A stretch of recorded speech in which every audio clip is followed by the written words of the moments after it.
मंगलाचरण करेंगे। ओम नमः सिद्धेभ्याय जय श्री ओम नमः सिद्धेभ्याय जय श्री ओम नमः सिद्धेभ्याय। मंगलम भगवान वीरो मंगलम गौतमो गणे मंगलम कुंद कुंदाद्यो जैन धर्मोस्तु मंगलम। सर्वमंगल मांगल्यम सर्व कल्याण कारकम प्रधानम सर्वधर्माणां जैनम जयतु शासनम। जैनम जयतु शासनम जैनम जयतु शासनम। मोक्ष मार्ग प्रकाशक का पांचवा अधिकार, विविध मतों की समीक्षा हम लोग पढ़ रहे हैं, जिसमें हमने कल बौद्ध मत के बारे में पढ़ा था। और बौद्ध मत का जो थोड़ा सा पोर्शन बचा था वो अपन अभी पढ़ेंगे।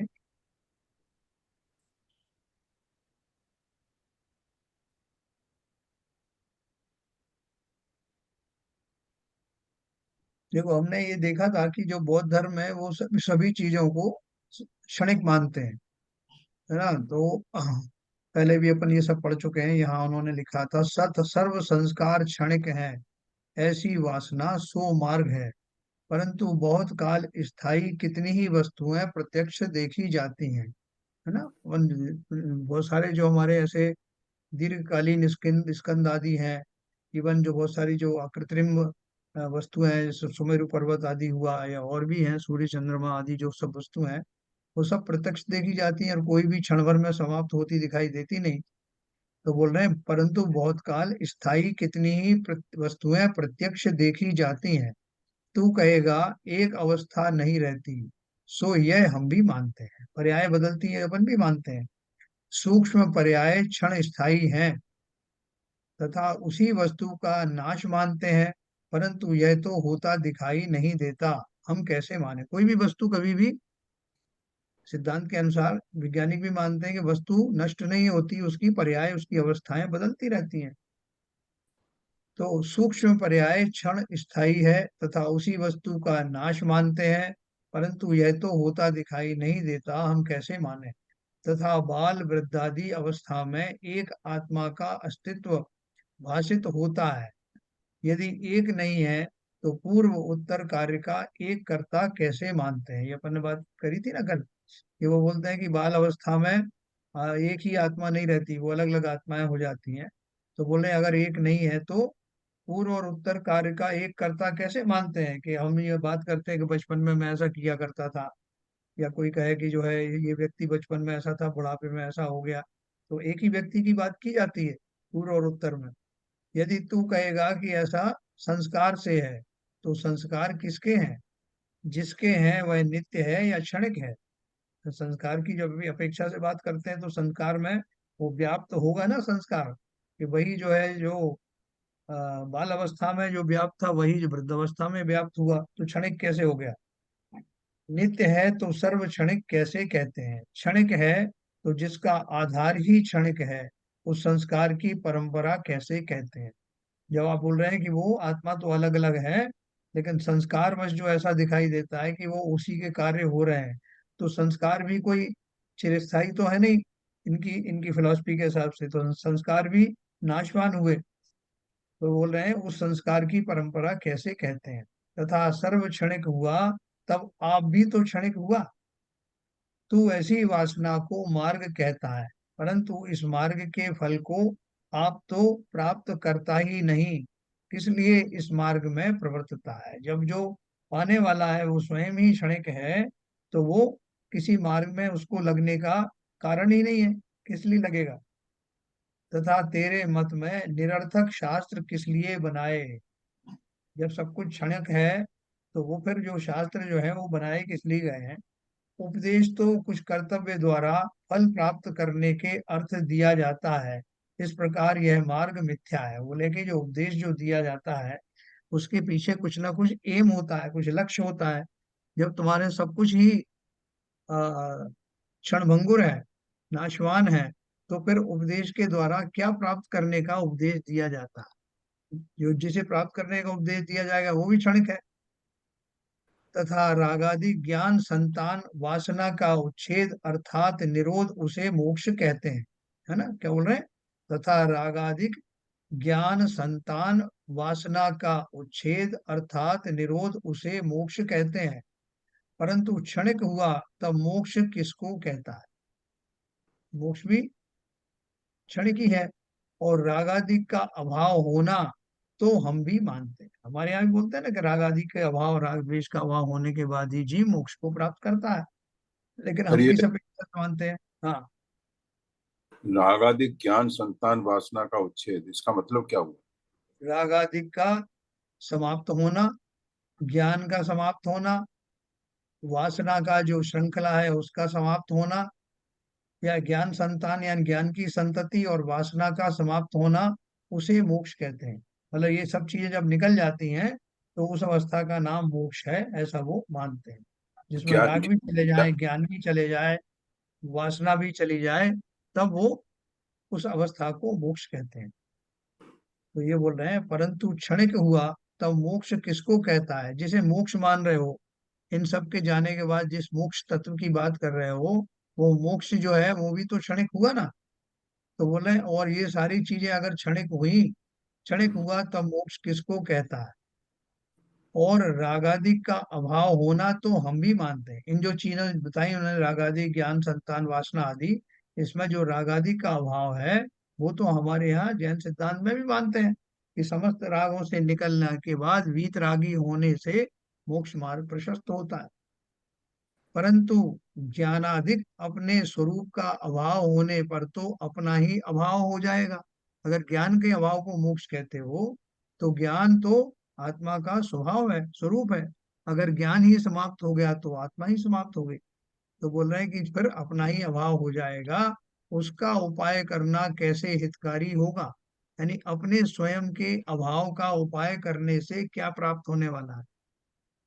मैं जो ज्ञान का धारी हूँ, ज्ञान आदि गुणों का धारी हूँ, जब वही समाप्त हो गए तो जब गुण ही नहीं रहे तो गुण ही कहाँ से रहेगा? तो दोनों ही समाप्त हो गए अगर, तो बोल रहे हैं फिर उपाय मैं किसका कर रहा हूँ? जब मैं ही समाप्त हो गया तो सुखी किसी को होना ही नहीं। हिताहित का विचार करने वाला तो ज्ञान ही है। मुझे क्या अच्छा है क्या बुरा है मेरे लिए, ये कौन विचार करता है? किससे करता है? ज्ञान से करता है। जब ज्ञान ही समाप्त हो गया तो ऐसा विचार करने वाला भी नहीं रहा, तो वो स्वयं भी समाप्त हो गया। सो अपने अभाव को ज्ञानी हित कैसे मानेगा? है ना, जैसे गुणों से जब सब गुण समाप्त हो गए तो ज्ञान गुण ही कहाँ रहा?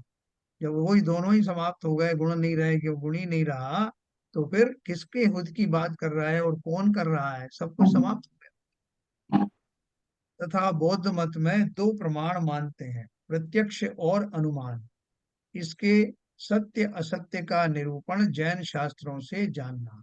प्रत्यक्ष और अनुमान दो प्रमाण मानते हैं। तथा यदि ये दो ही प्रमाण हैं तो इनके शास्त्र अप्रमाण हुए। उनका निरूपण किस अर्थ किया? प्रत्यक्ष अनुमान तो जीव आप ही कर लेंगे, तुमने शास्त्र किस लिए बनाए?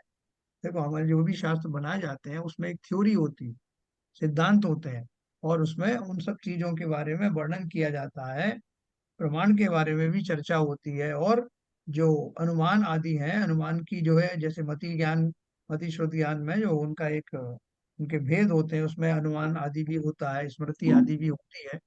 तो खाली अगर आपने दो ही चीज बता दी, एक तो आप अनुमान लगा लीजिए और एक प्रत्यक्ष में जो दिखाई दे रहा है वो है, और बीच की कोई चीज ही नहीं है। जैसे हमारे यहाँ नए आदि बताया है, प्रत्यक्ष के जो आंशिक भेद हैं उनको नए कहते हैं। और अनुमान आदि जो है भी एक नए है, एक विवक्षा है जो मति शुद्ध ज्ञान के अंतर्गत आती है। तो वो बोल रहे हैं कि उन्होंने खाली दो ही चीज रखी है, उसकी बीच की कोई चीज रखी नहीं। इसके सत्य असत्य का निरूपण जैन शास्त्रों से जानना। तथा यदि दो ही प्रमाण हैं तो इनके शास्त्र अप्रमाण हुए। जो जो कुछ हम हमें प्रमाणिक रूप से पता है उसे प्रमाण मानना, और जो अनुमान लगाते हैं वो अनुमान मानते हैं। तो शास्त्रों में फिर इतना लंबा चौड़ा जो सिद्धांत आदि जो बताए जाते हैं वो सिद्धांत तो उसमें रहे ही नहीं। उन सिद्धांतों को बनाकर शास्त्र बनाने का, इतना लंबा चौड़ा उसकी व्याख्या करने का कोई कारण ही नहीं रहा। जो दिख जाए, जिसको हम विश्वास कर लें कि ये प्रत्यक्ष है, सामने दिख रहा है वो प्रत्यक्ष है, जिसका अनुमान हम करते हैं वो अनुमान हो गया। तो इतने भर से आप जो है वस्तु व्यवस्था को का वर्णन नहीं कर सकते। तो इसलिए उन्होंने बोला इनके शास्त्र अप्रमाण हुए, उनका निरूपण किस अर्थ किया? प्रत्यक्ष और अनुमान तो जीव आप ही कर लेंगे, तुमने शास्त्र किस लिए बनाया? यानी इतनी सारे व्याख्याओं के इससे भरा हुआ शास्त्र जो है, उसमें ये सब चीज तो बताई हुई ना, क्या चीज प्रामाणिक है, क्या चीज अंश, उनके अंश कैसे पता लगता है, किन तरह से प्रमाण वस्तुओं की प्रामाणिकता सिद्ध होती है, या अनुमान किस चीज का नाम है, वो सब जो है, अगर खाली ये दो में सिमटा दिया तो फिर ज्यादा कुछ बचा ही नहीं मटेरियल। तथा वहां सुगत को देव मानते हैं, एक सुगत नाम का उन्होंने देव माना है, सुगत को देव मानते हैं और उसका स्वरूप नग्न व विक्रिया रूप स्थापित करते हैं, सो विडंबना रूप है। तथा कमंडल और रक्तांबर के धारी, पूर्वान्न में भोजन करने वाले इत्यादि लिंग रूप बौद्ध मत के भिक्षुक हैं, सो क्षणिक को वेश धारण करने का क्या प्रयोजन है? देखो क्या क्या बात की उन्होंने, एक सुगत को, सुगत नाम के जो है उनसे उसको देव मानते हैं, और उसका उसका जो स्वरूप कैसे बताते हैं कि वो नग्न है और विक्रियाधारी है, वो बोल रहे हैं, और उसके एक कमंडल है और एक रक्तांबर यानी रक्त वस्त्र है। पूर्वान्न में भोजन करने वाले, पूर्वान्न का अर्थ क्या है? पूर्व मध्य क्या है वो, अपराह्न की वेला। ये पूर्वान्न किसे कहा? क्या बहन जी, पूर्वान्न का मतलब सूर्योदय से पहले की बात है या सूर्य के अंत अंत समय की बात पहले की। नहीं, मतलब इसकी सुबह के समय की बात है पूर्वाह्न, मतलब सुबह 12 बजे तक। है? मतलब 12 वो बजे से रात्रि, पहले। सूर्य 12 बजे नहीं, सुबह। दिन पूर्वाह्न निकलने के 12 बाद बजे से 12 पहले बजे होता है। तक। 12 बजे अच्छा, पहले होता है। अपराह्न, अपराह्न मतलब 12 बजे के बाद। हाँ। और पूर्वान्न मतलब 12 से पहले। हाँ, 12 से पहले। पूर्वान्न में भोजन करने वाले, तो इसमें तो कोई हर्ज नहीं है ना, हाँ, नहीं इसमें क्या हर्ज है? सूर्योदय से पहले की बात तो नहीं है ना। नहीं नहीं, सूर्योदय से नहीं, पहले नहीं, की नहीं। नहीं। पूर्वान्न में भोजन करने वाले इत्यादि लिंग रूप बौद्ध मत के भिक्षुक हैं, सो क्षणिक को वेश धारण करने का क्या प्रयोजन है? मैंने जब सब कुछ क्षणिक ही है, तो उनको ये वेश धारण करने का क्या प्रयोजन है बोल रहे हैं। परंतु महंतता के अर्थ कल्पित निरूपण करना और वेश धारण करना होता है। ये सुगत नाम के कोई देव हुए हैं क्या, क्या अवतार हैं कुछ? नाम सुगत है, बुद्ध कहते हैं ना जिसको, बुद्ध हाँ। का ही नाम ही सुगत है, उसी का, अच्छा, उन्हीं का नाम सुगत। उन्हीं का नाम सुगत, अच्छा। वो मगर वो नग्न तो रहते नहीं है, उसका स्वरूप नग्न व विक्रिया रूप स्थापित करते हैं। और फिर ये अलग से दिया है कि तथा कमंडल और रक्तांबर के धारी, तो ये अलग अलग लोग हैं, ये भिक्षुक के लिए हैं क्या? रक्तांबर के धारी ये भिक्षु लोग होंगे, और वो सुगत यानी बुद्ध, वो उनके भी तो वस्त्र दिखाए ना।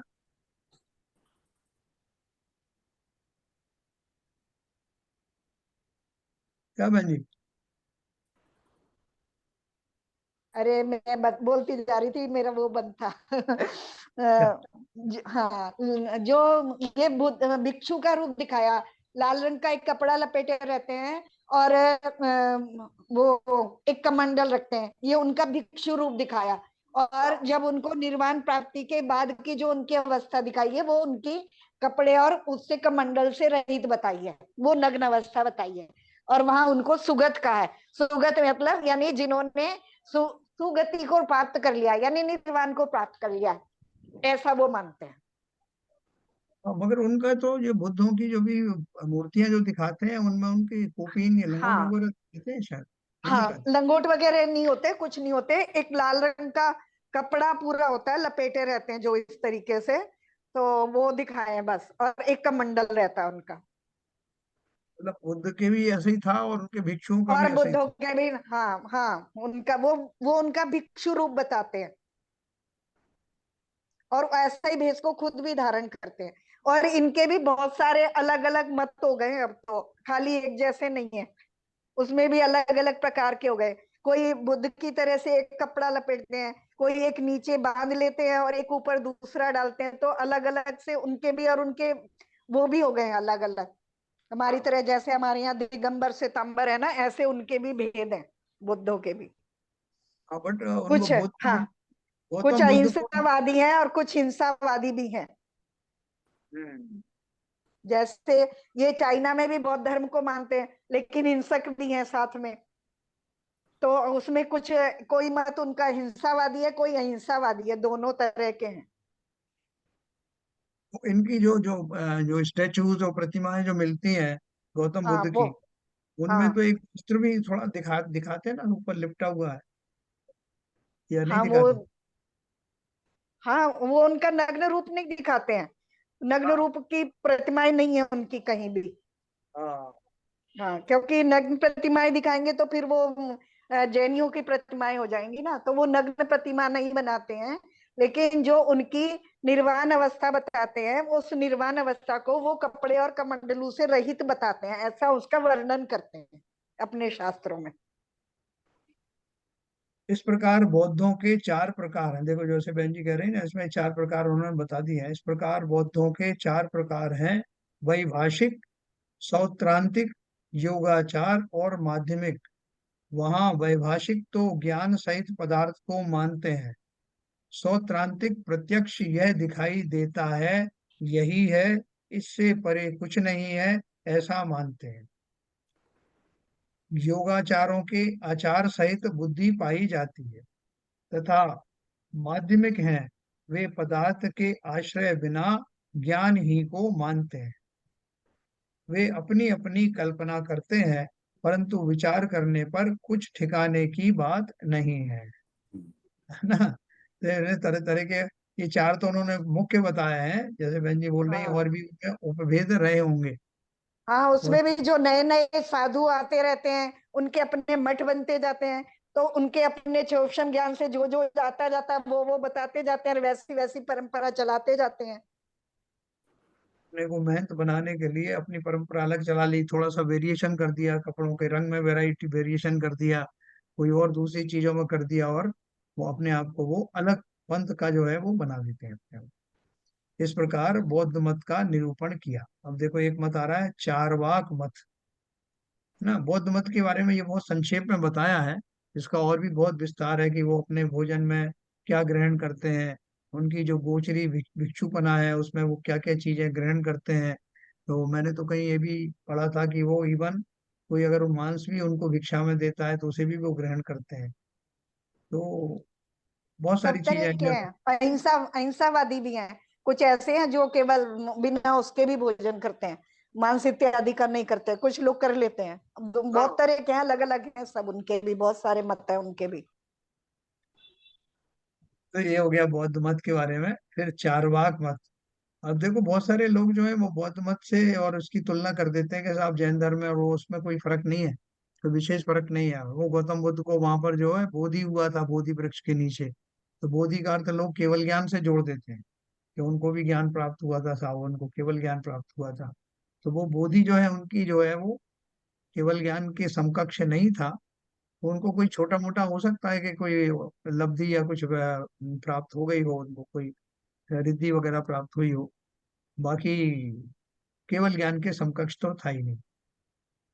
कुछ रिद्धि प्राप्त हुई थी क्या बहन जी उनको? क्या कहा था बोधि वृक्ष के नीचे जो हुआ उनको? पता नहीं क्या हुआ होगा वो। हाँ, केवल ज्ञान थोड़ी ना हो सकता, केवल ज्ञान तो हो ही नहीं सकता। हाँ, केवल ज्ञान होता तो फिर ऐसा वर्णन थोड़ी होता। बराबर। हाँ, तो देखो अगला मत आ रहा है इसमें चारवाक मत। अब चारवाक मत का स्वरूप कहते हैं: कोई सर्वज्ञ देव, धर्म अधर्म मोक्ष है नहीं, पुण्य पाप का फल है नहीं, परलोक है नहीं, यह इंद्रिय गोचर जितना है बस उतना ही लोक है, ऐसा चारवाक कहता। ठीक है ना? तो ऐसे बहुत सारे लोग, इसमें बहुत सारे वेरिएशन हैं। जैसे आपको वो क्रिश्चियनिटी में भी ऐसे ही बताते हैं। क्रिश्चियनिटी में बोलते हैं कि ये जो आपको पर्याय मिली है, इतना ही आपका जीवन है, कोई पुण्य पाप पुनर्जन्म आदि नहीं होता, इसलिए शरीर से जो भी भोग भोग सकते हो भोग लेना, इसके बाद दिस इज दी लास्ट।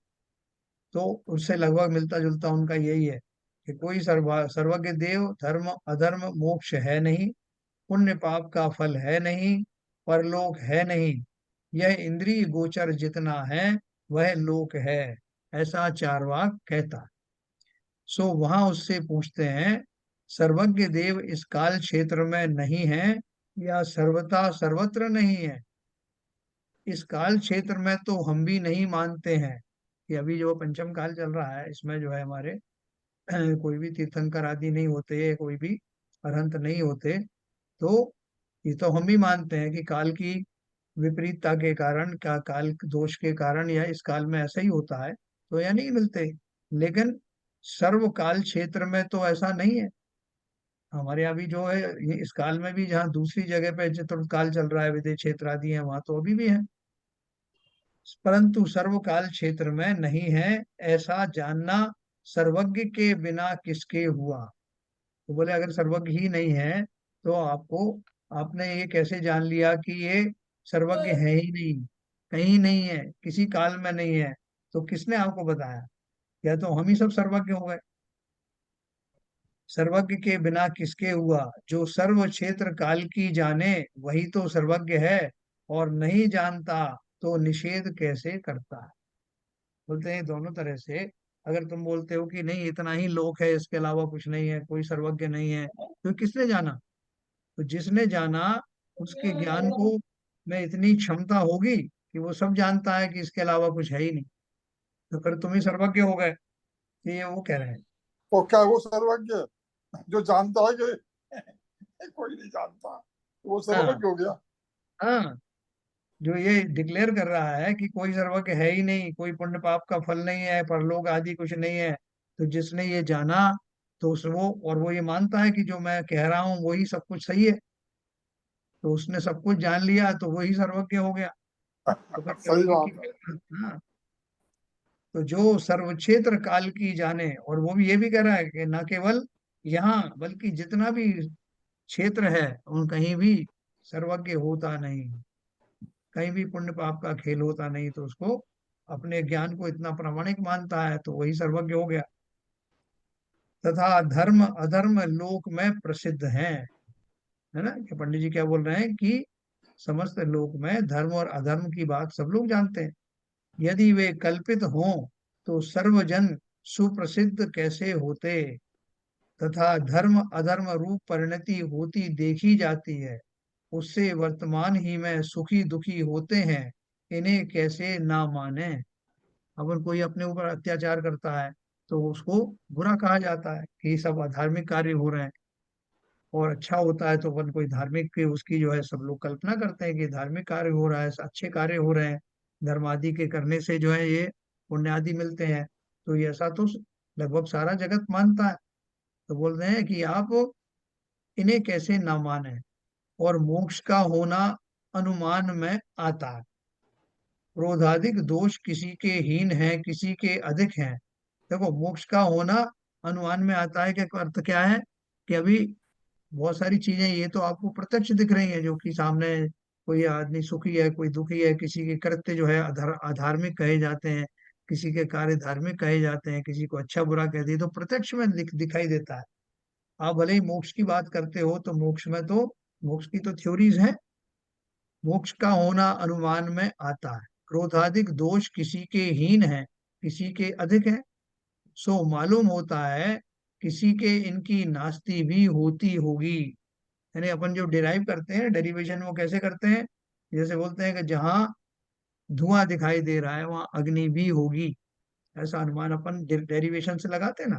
तो यहाँ वो कह रहे हैं कि जैसे क्रोधाधिक दोष है, अपन देखते हैं कोई तो बहुत क्रोधी है, और कोई जो है वो थोड़ा कम क्रोधी है, और बहुत से ऐसे हमको मिलते हैं कि बोलते हैं साहब इसके तो क्रोध बिल्कुल ना के बराबर है। तो बोल रहे हैं अगर हम इसका विस्तार करें तो ऐसे जीव भी अवश्य होंगे जो क्रोधादि से सर्वथा रहित हैं।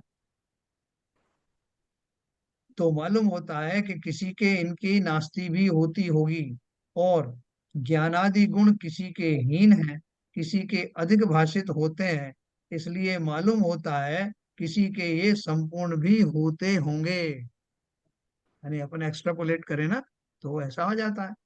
इस प्रकार जिसके समस्त दोष की हानि और गुणों की प्राप्ति हो, वही तो मोक्ष अवस्था है। है ना। उन्होंने क्या एक्स्ट्रापोलेट किया कि संसार में जितने जीव दिखाई देते हैं और जो जिन्हें हम सुगुण या दुर्गुण कहते हैं, उनकी अगर हम चर्चा करें तो जिनके दुर्गुण ना के बराबर हैं या लगभग समाप्ति हो गए हों, और जिनके सुगुण मैक्सिमम पीक पर हों, ऐसी अवस्था को कुछ कहेंगे ना, तो उसी अवस्था का नाम मोक्ष कहा गया है। तथा पुण्य पाप का फल भी देखते हैं। कोई उद्यम करने पर भी दरिद्री रहता है, किसी के स्वयमेव लक्ष्मी होती है। कोई शरीर का यत्न करने पर भी रोगी रहता है, किसी के बिना ही यत्न निरोगता रहती है, इत्यादि प्रत्यक्ष देखा जाता है ना। ये तो प्रत्यक्ष प्रमाण है, अपन सब सामने देखते हैं कि क्या कारण है कि कुछ फुटपाथ पे सोते हैं, कुछ जो है 5 स्टार होटलों में रहा करते हैं, बड़े बड़े महलों में रहते हैं, कोई बिल्कुल काम नहीं करते तब भी वो संपन्न रहते हैं, और कोई कर करके मरे मरे जाते हैं, लेकिन फिर भी उनकी दारिद्रता दूर नहीं होती। तो ये बोल रहे हैं इस ये सब प्रत्यक्ष देखते हैं तो इसका कोई कारण तो होगा ना। सो इसका कारण कोई तो होगा, जो इसका कारण है वही तो पुण्य और पाप है। तथा परलोक भी प्रत्यक्ष अनुमान से भाषित होता है। अपन अब परलोक की बात करें कि परलोक किसने देखा, तो उसमें कैसे बता रहे हैं कि व्यंतरादि हैं, वे ऐसा कहते देखे जाते हैं, मैं अमुक था सो देव हुआ हूँ। बहुत सारे व्यंतर देव हैं जो आ, ये सब कथन करते हैं, कथन कर पाते हैं, तो वो अपना पूरा जो बता देते हैं, अपनी पूर्व पर्याय के बारे में बताते हैं कि मैं पहले फला फलाना था और फिर मैं देव हो गया। तथा तू कहेगा यह तो पवन है, सो हम तो मैं हूँ, इत्यादि चेतना भाव जिसके आश्रय से पाए जाते हैं उसी को आत्मा कहते हैं, तो उसका नाम पवन कहता है। बहुत सारे लोग क्या बोलते हैं कि जो आत्मा है वो तो हवा की तरह है, हवा का झोंका है। बहुत सारे लोग उसको बोलते हैं ईथर, ईथर का बना हुआ है। तो वो ईथर जैसे जो आ, जो है क्या बोलते हैं अदृश्य हो जाता है, भावमंडल में वायुमंडल में विलीन हो जाता है, ऐसा उसको ईथर बोलते हैं। यह तो पवन है सो हम तो मैं हूँ, इत्यादि चेतना भाव जिसके आश्रय से पाए जाते हैं उसी को आत्मा कहते हैं। हमारे आत्मा की परिभाषा क्या है कि जो ये जाने और माने कि मैं हूँ, उसके जिसके चेतना भाव पाए जाते हैं, चैतन्य आदि गुणों से उत्प्रोत रहने वाला जीव, जिसे स्वयं भी ये पता है कि मैं चैतन्य हूँ, वही तो आत्मा है। तू उसका नाम पवन कहता, परंतु पवन तो भीत आदि से अटकती है, आत्मा बंद होने पर भी अटकता नहीं है, इसलिए पवन कैसे माने। वो अपना जो आ, हवा है, हवा तो कोई दरवाजा आ जाए, कोई जो है दीवार हो उससे रुक जाती है, लेकिन आत्मा तो चार दीवारों में बंद कर दो, कितने भी बड़े ताले लगा दो, कैसे भी शरीर में रह रहा हो, वहां से निकल करके कहीं भी जा सकता है, इतना सूक्ष्म है। तो पवन से उसकी कैसे कंपैरिजन करो। तथा जितना इंद्रिय गोचर है उतना ही लोक कहता है। ऐसा एक सेकंड, हाँ ये ये जो एक वो एक किसी ने बताया था, एक हाँ कांच का वो केबिन बना हाँ करके एयर हाँ टाइट कर दिया था, उसमें आदमी को रख दिया। जब वो हाँ मरा तो वो कांच कांच जो है चटक गया। तरक गया। तो हाँ ये इसका मतलब है कि आत्मा के चलने में भी बाधा तो आती है, तो बाधा को तोड़ दिया उसने। जो सूक्ष्म निगोदिया जीव होता है, सूक्ष्म, जी, उसी को ही कोई बाधा नहीं होती, वो भी कितनी कांच तो छोड़ो, मोटी मोटी दीवारों में से भी पार होके चला जाता है। तो वो तोड़ता नहीं है ना उनको, हैं? तोड़ता नहीं है ना। नहीं नहीं, तोड़ने की बात नहीं है, वो तो जब तोड़ने की जरूरत ही कहाँ पड़ेगी, अगर कोई बाधा ही उसको नहीं आ रही है तो आर पार जा सकता है ना वो।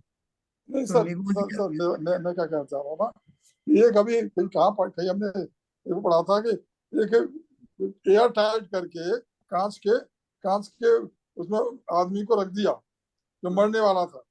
हाँ तो जब उसकी डेथ हुई तो जो कहते आत्मा जो निकल के गई है, कहते हैं आत्मा निकली तो वो कांच का जो है, जो वो उसमें से कहीं वो हो गया, क्या नाम है, जैसे कोई हवा निकल गई हो या कुछ। बाबूजी वो जो है वो गलती है, क्योंकि यदि चारों तरफ से कांच बिल्कुल टाइटली बंद है तो फिर जी। आदमी उसमें जिंदा रह ही नहीं सकता। तो जहां भी यदि अब आदमी, जहां जिंदा आदमी है जिसकी मरने का इंतजार कर रहे हैं, तो कहीं ना कहीं से तो उसको सांस का अरेंजमेंट किया होगा। तो ये सब स्टोरियां हैं, बाकी ऐसा कोई उपयोग, ऐसा कोई हो नहीं सकता।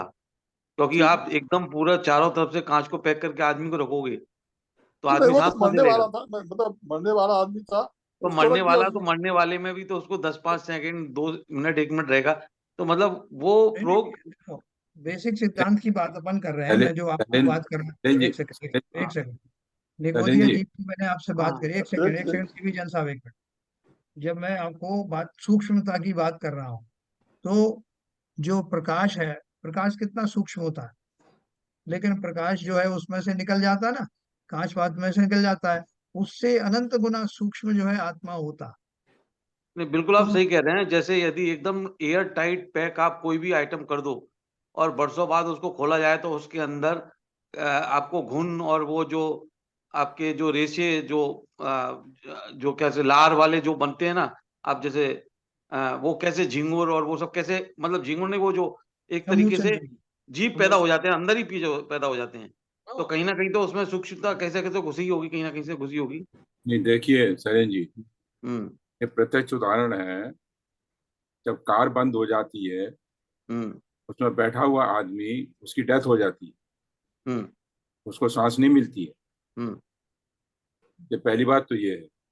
दूसरी बात जो जैन साहब ने कही कि जो सूक्ष्म निगोदिया जीव है वो कहीं भी जा सकता है। हम्म। तीसरी बात आपने कही कंटेनर के अंदर जो लट पड़ जाती है, हाँ। तो ये एयर टाइट होता है। हम्म। एयर टाइट किस लेवल का होता है, वो लेवल क्या कहते हैं हमको मालूम नहीं। That is not a complete vacuum hmm. Proof. Hmm. तो लट तो वहां भी पड़ जाती है। करेक्ट। बात बात ये है कि जो ये कह रहे हैं कि हवा के उसमें से निकल रुकती नहीं है, हवा तो फिर भी रुकती है। हम्म। तो ये सब मिथ्या है, मिथ्यात्व है, ये सब गलत भावना है उनकी। ये कुछ जो है वो कुछ दूसरा कारण रहा होगा, वो कांच के चटकने का, लेकिन जीव जितना सूक्ष्म होता है उसे किसी को चटकाने की जरूरत ही नहीं होती। हाँ, ये सिद्धांत यार सही बात। कांच के चटकने का कारण वो ऑक्सीजन रही होगी ना। जितनी उसके अंदर से निकली होगी, जीवित था तो उसके अंदर ऑक्सीजन होगी नहीं, हवा होगी तो उसने चटकाया होगा, आत्मा को का चटकाने की जरूरत नहीं है। ओके ओके, ऐसा कुछ समझ रहा समझ होगा आया। ना। हाँ, वो अति ऐसे सूक्ष्म होते हैं इसलिए, ठीक ठीक है, ठीक है, समझ सारे आया। कोई भौतिक फैक्टर होते हैं और जो भी यह फैक्टर हो सकते हैं, सही बात है। जो जिनेंद्र देव ने कहा है वैसे प्रयोग संभव नहीं है, कोई कर नहीं सकता वैसे प्रयोग। वो एक सत्यता है। उस वो व्यक्ति बहुत देर से उस कंटेनर में था, उसकी जो कार्बन डाइऑक्साइड निकल रही थी सांसों के हाँ। माध्यम से, वो उसका प्रेशर इतना बिल्डअप हो गया तो कहीं से रिलीज हो गया। हाँ हाँ, ये इससे ऐसे संभव होता संभव, है। ये सभी ठीक है, ठीक है, आप सही कह रहे हैं। साइंटिफिक हाँ, तौर से अगर सभी एस्पेक्ट को देखा जाए तो कोई दूसरे एस्पेक्ट हो सकते हैं, लेकिन सामान्यतया जनरल पब्लिक जो है यही कहती है कि इसे आत्मा गई निकल के, इसलिए इसका टूट गया। तो ये जनरल पब्लिक की, और जनरल पब्लिक का ओपिनियन है, वो तार्किक तार्किक नहीं बैठता। अभी देखो बाबूजी, कार में बैठे आदमी की डेथ हो जाती है, उस समय वो कांच क्यों नहीं टूटता सही बात, सही बात। है? उसको सांस नहीं मिलती, पूरा सील रहता है वो कार का अंदर का। सही कह रहे हैं। अभी डॉक्टर से किसी से पूछो कि जो मौत किसे कहते हैं, व्हाट इज डेथ, तो वो डेथ की परिभाषा क्या बताएगा। वो बोलता है कि जब जीव का किसी ना किसी कारण से हार्ट बंद हो जाता। बोले हार्ट क्यों बंद हो गया, बोले साहब उसकी किडनी में प्रॉब्लम थी, फिर उसके फलानी जगह प्रॉब्लम थी, फिर उसका और दूसरे उसका लिवर काम नहीं कर रहा था, तो उसके बाद में अल्टीमेटली जब मरना है, मरने की प्रक्रिया को कहते हैं हार्ट का रुक जाना। तो हार्ट का रुक जाना, और वो क्यों हुआ, तो उसका कारण वो एक दूसरे दूसरे ऑर्गन्स के साथ जोड़ते चले जाते हैं। पहले ये हुआ साहब, इसकी घटना पहले ये हुई, उसके बाद ये हुआ, उसके बाद उनका हार्ट रुक गया, और इसी को डेथ कहते हैं।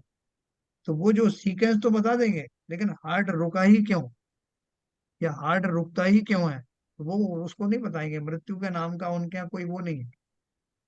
बस वो ये सब ऑर्गन्स का ही बताते रहेंगे फंक्शन। तो ऐसे जो अपने अपने हिसाब से लोग जो है मृत्यु की जो है वो लगाते रहते हैं। तो यहाँ क्या बात कर रहे हैं वो,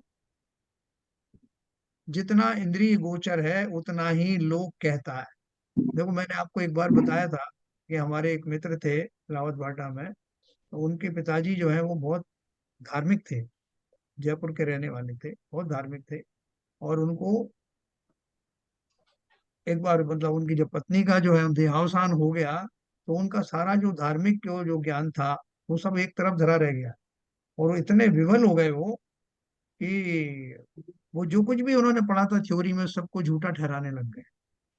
उनसे मैं भी मिल के आया, तो वो उनसे पूछा गया कि भाई क्या हुआ, तो बोले मेरी पत्नी तो जो थी ईथर थी, ईथर, उसकी जो आत्मा थी वो ईथर थी, और वो ईथर जो है वो वायुमंडल में समा गई, अब वो वापस आएगी नहीं। मैंने कहा ये कहाँ से थ्योरी आपकी आ गई ईथर वाली? बोले नहीं ऐसा ही है, ईथर जैसे एवोपरेट होता ना, क्या ईथर की क्या क्वालिटी होती सी विजन से? है। ईथर की क्या क्वालिटी होती? ईथर तो एवोपरेट हो जाता है। जैसे कपूर आदि है वैसे उड़ जाता हो। तो वो उसको ईथर मान करके और वो और दुखी हो गए कि मतलब आत्मा अगर जिस रूप में हमने पढ़ी वो तो फिर भी कहीं फिर से मिल जाती, लेकिन ये तो ईथर थी तो हवा में विलीन हो गई, वो कैसे वापस आई? इस भाव से बहुत दुखी थे। तो जैसे कोई ने पवन मान लिया उसको कि हवा का झोंका, ऐसा जीव तो क्या है हवा के झोंके की तरह है, आया और चला गया। तो ये चारवाक ऐसे ही मान रहे हैं कि जो जितनी पर्याय मिली है, जितना मिला हुआ है, बस उतना भर जीवन है, उसके बाद तो ये आपके अंदर की पवन है वो निकल जाएगी। एक्चुअली वो जो डेथ हुई उनकी वाइफ की, ये उस शौक से उनका मानसिक प्रकृति हो गई, 5 बजे कि और कुछ नहीं है। 6 बजे। हाँ, हाँ, हाँ। और क्या, मानसिक प्रकृति हो गई। कभी कभी जो ओवर इंटेलिजेंट हो जाते हैं ना, जो ऐसी अलग अलग बात करते रहते हैं, उनको फिर आप समझा नहीं सकते। सही बात। तथा जितना इंद्रिय गोचर है उतना ही लोक कहता है, परंतु तेरे इंद्रिय गोचर तो थोड़े से भी योजन दूरवर्ती क्षेत्र और थोड़ा सा अतीत अनागत काल, ऐसे क्षेत्र कालवर्ती भी पदार्थ नहीं हो सकते। और दूर देश की व बहुत काल की बातें परंपरा से सुनते ही हैं, इसलिए सबका जानना तेरे नहीं है, तू इतना ही लोक किस प्रकार कहता है ना? वो चारवाक वाले क्या बोलते हैं कि साहब हमें जितना दिखाई दे रहा है उतना ही लोक है, इसके आगे कोई लोक है ही नहीं। जितना हमारा शरीर दिखाई दे रहा है उतने ही हम हैं, और ये सब समाप्त होने के बाद हमारा सबका अंत हो गया, उसके बाद तो कोई जीव है ना शरीर है, कुछ नहीं।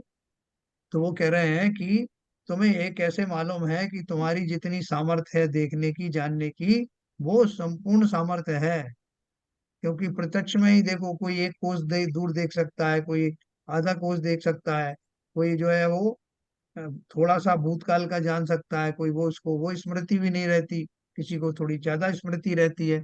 तो इससे उस व्यक्ति को प्रामाणिक तो माना नहीं जा सकता कि समस्त लोक को वो जानता है, समस्त क्षेत्र को जानता है, जो पूर्व काल जितना बीत गया उसके बारे में जानता है, जो भविष्य काल आने वाला उसके बारे में जानता है। नहीं।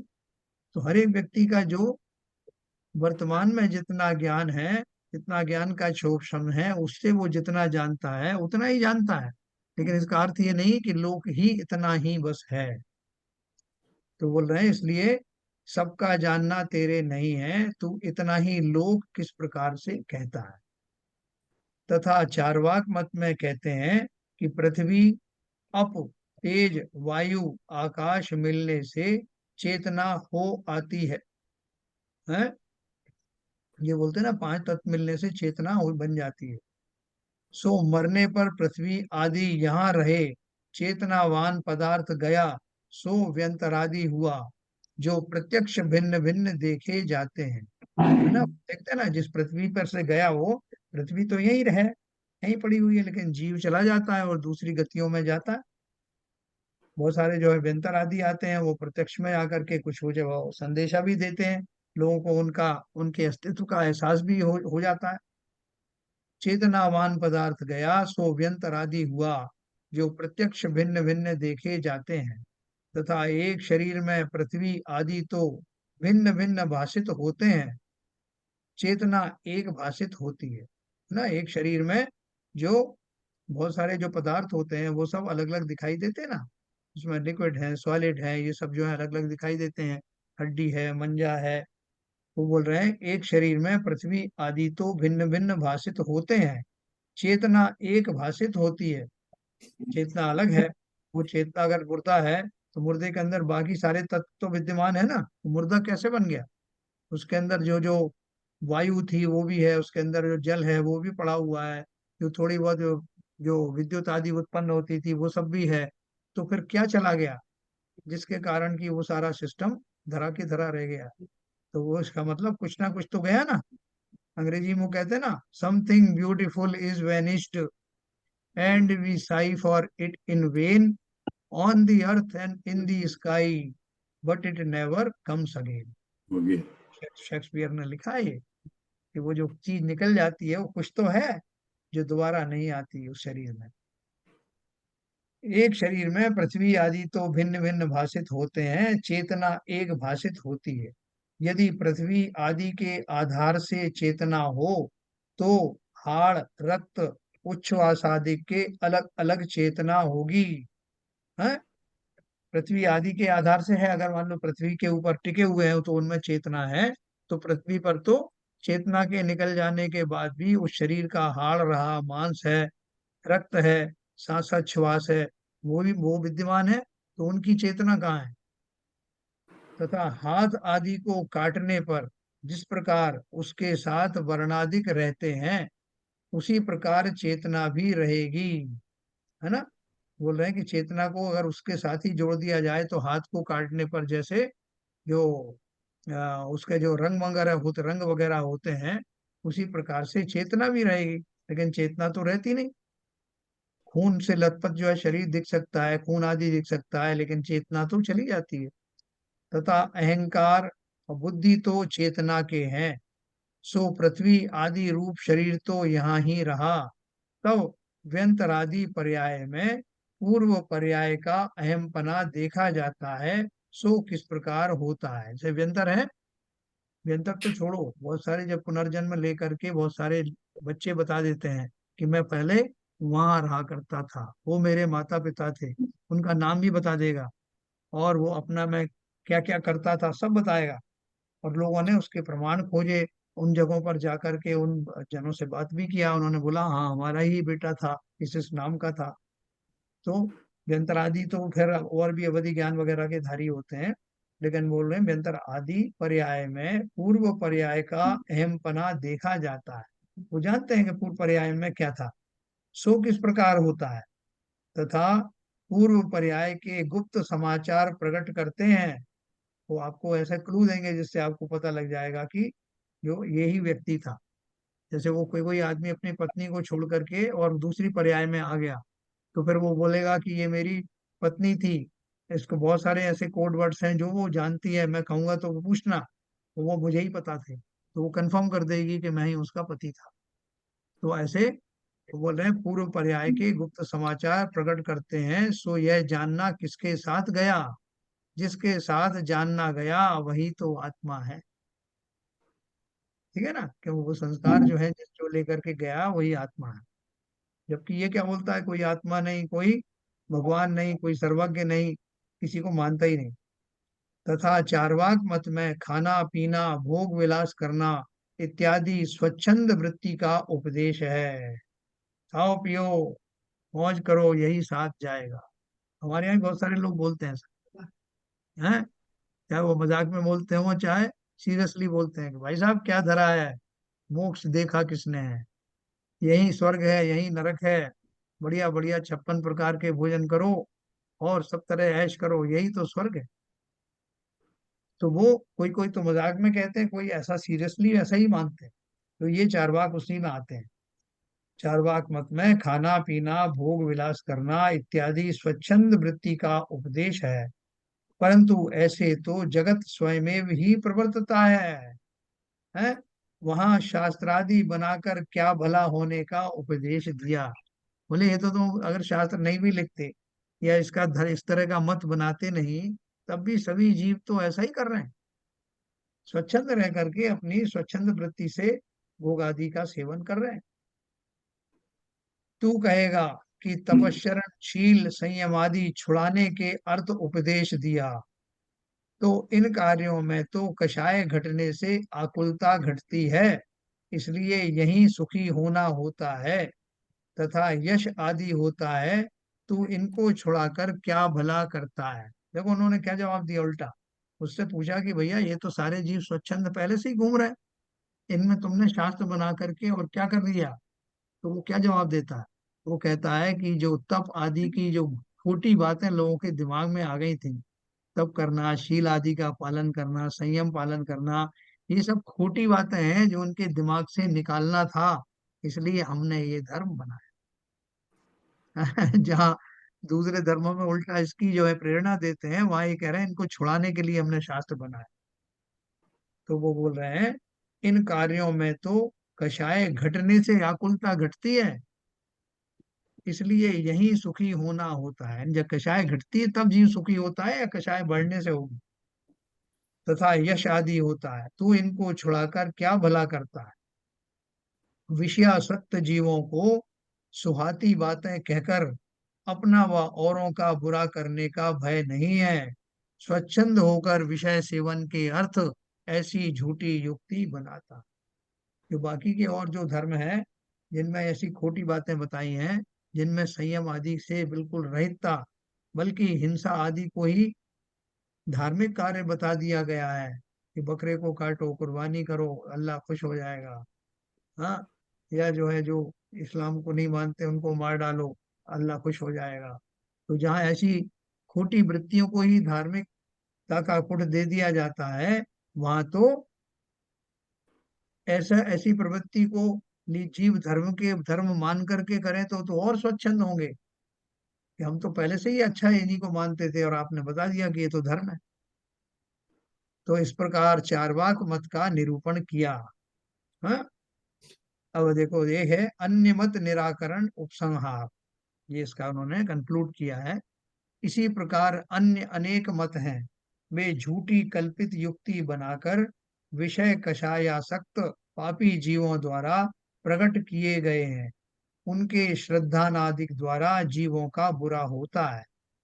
तथा एक जिन मत है, सो ही सत्यार्थ का प्ररूपक है। सर्वज्ञ वीतराग देव द्वारा भाषित है, उसके श्रद्धानादिक से ही जीवों का भला होता है। ऐसे जिन मत में जीवादि तत्वों का निरूपण किया है, प्रत्यक्ष परोक्ष दो प्रमाण कहे हैं, है ना। प्रत्यक्ष प्रमाण क्या है और परोक्ष प्रमाण क्या है। सर्वज्ञ वीतराग देव अनंत देव हैं, बाह्य अभ्यंतर परिग्रह रहित निर्ग्रंथ गुरु हैं। इनका वर्णन इस ग्रंथ में आगे विशेष रूप से लिखेंगे, सो जानना।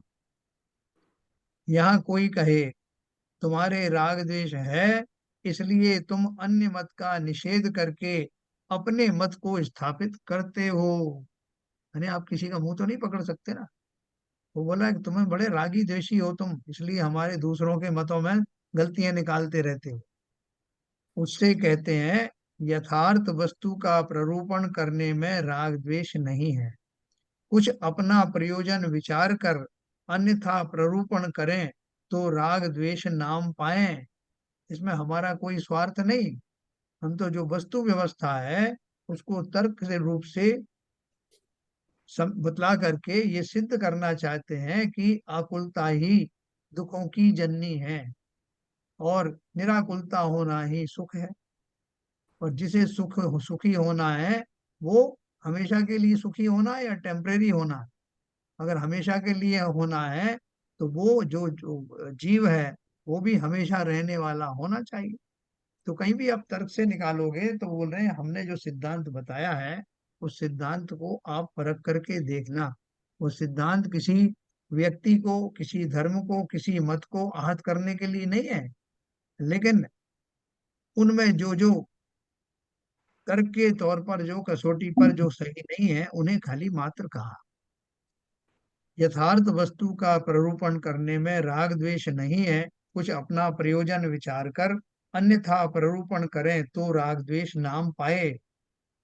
फिर वो कहता है यदि राग द्वेष नहीं है तो अन्य मत बुरे और जैन मत भला, ऐसा किस प्रकार कहते हो।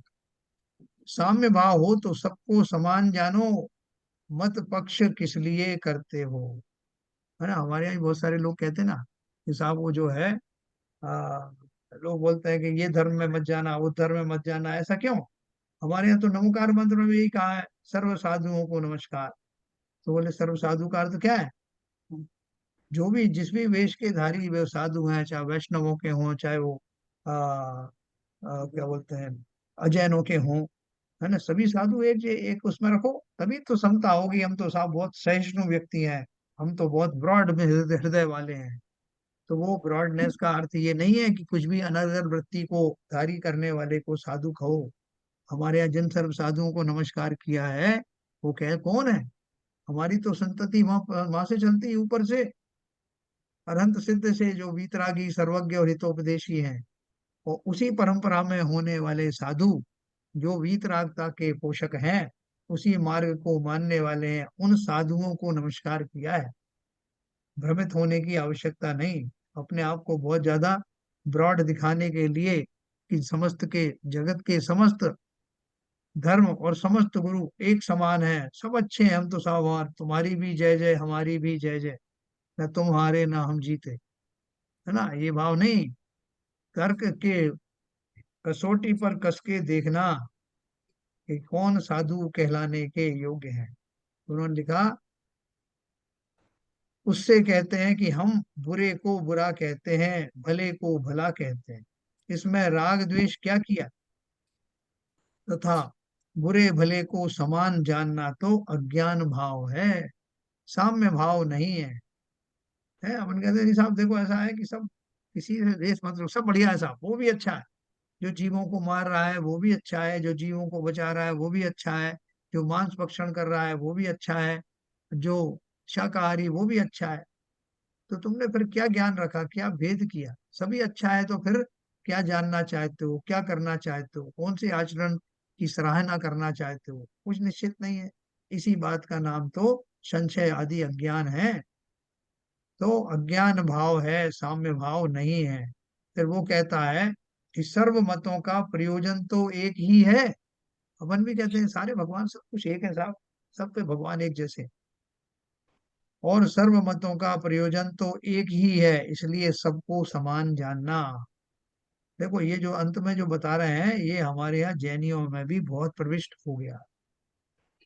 उससे कहते हैं कि यदि प्रयोजन एक हो तो नाना मत किस लिए कहें।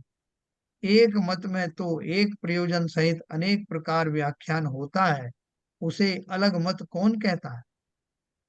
परंतु प्रयोजन ही भिन्न भिन्न है सो बतलाते हैं। अगर सबका प्रयोजन एक ही है तो फिर तो एक ही मत रहेगा, लेकिन प्रयोजन ही अलग अलग है। वो कैसे अलग है खुल करके बताया है, कल अपन इसको पढ़ेंगे। अन्य मतों से जैन मत की तुलना।